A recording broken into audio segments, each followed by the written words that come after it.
Bonjour à tous, on se retrouve aujourd'hui sur Célestar avec le chapitre 2. Chapitre 2, 89. Sujet F34, phase d'adaptation.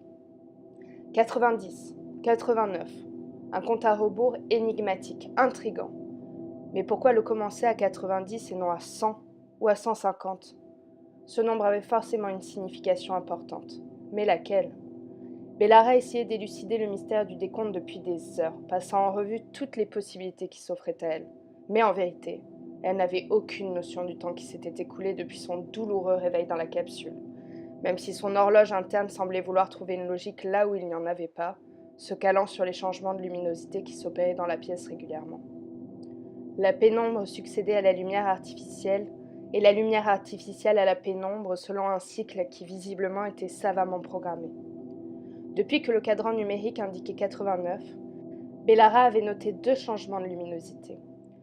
La jeune fille se demandait qui pouvait bien être derrière tout ça et en quoi le cadran numérique pouvait lui être d'une quelconque utilité. Plongé dans ses pensées, le sujet féminin n'avait même pas remarqué la disparition du récipient qui avait contenu son précédent repas. D'ailleurs, à peine y pensa-t-elle qu'une faim vorace se réveilla au creux de son ventre. Comme si quelqu'un avait lu dans son esprit, un cliquetis sourd se fit entendre et un bras robotisé sortit du plafond, avant de déposer un récipient similaire au précédent au centre de la pièce. Il était composé de la même nourriture étrange à l'odeur parfumée. Bellara se jeta sur celui-ci sans réfléchir et mangea avec ses doigts. Il ne lui fallut que quelques secondes pour tout engloutir. Une fois le récipient vide, le bras robotisé le récupéra et disparut dans le plafond comme par magie. Le sujet féminin était fortement impressionné par cette technologie inconnue qui semblait vouloir la maintenir en vie. Une soudaine excitation traversa tout son corps. La pièce devait sûrement dissimuler bien d'autres choses dans ses murs, et elle avait hâte de découvrir de quoi il s'agissait. Une idée traversa alors les pensées de Belle. Elle décida de réfléchir à ce qu'elle aimerait voir apparaître dans la pièce dans l'espoir que ses souhaits soient exaucés. Tout d'abord, elle ne serait pas contre quelque chose de confortable pour dormir. Le sol n'était pas vraiment froid, ni vraiment chaud, mais il était dur et inconfortable. Ensuite, Bellara n'aurait pas dit non à un peu plus de nourriture et à une bonne douche chaude.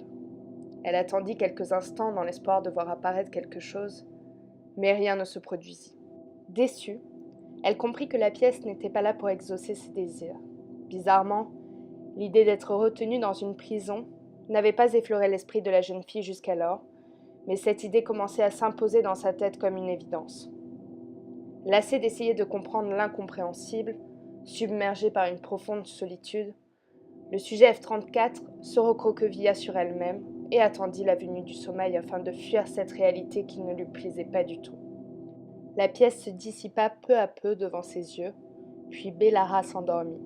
« Tu dois fuir, Bellara. Ils vont tous nous tuer. Vite !» Des coups de feu. Je cours. Je ne sais pas où je suis. Des gens sont morts. Ils sont étendus dans leur propre sang, sur les trottoirs, sur la route. Qu'est-ce que... Le sujet féminin ouvrit les yeux, surprise. Elle avait du mal à respirer. Ses poumons la brûlaient. Elle toussa à de nombreuses reprises afin d'évacuer la gêne, mais cela ne marcha pas. Elle scruta la pièce avec horreur. Un épais nuage gris flottait dans l'air à quelques centimètres du sol.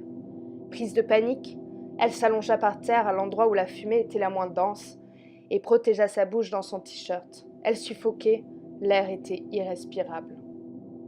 Bellara venait de comprendre. C'était donc ça.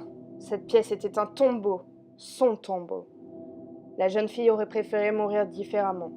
Elle allait s'éteindre sans savoir. Sans avoir eu de réponse à ses questions.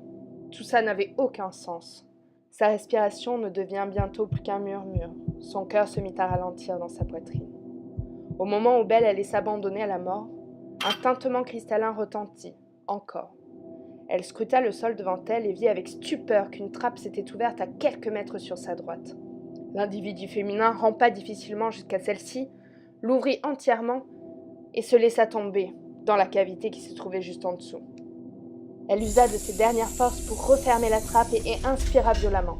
Ici, l'air était respirable. Bellara gorgea goulûment ses poumons d'oxygène.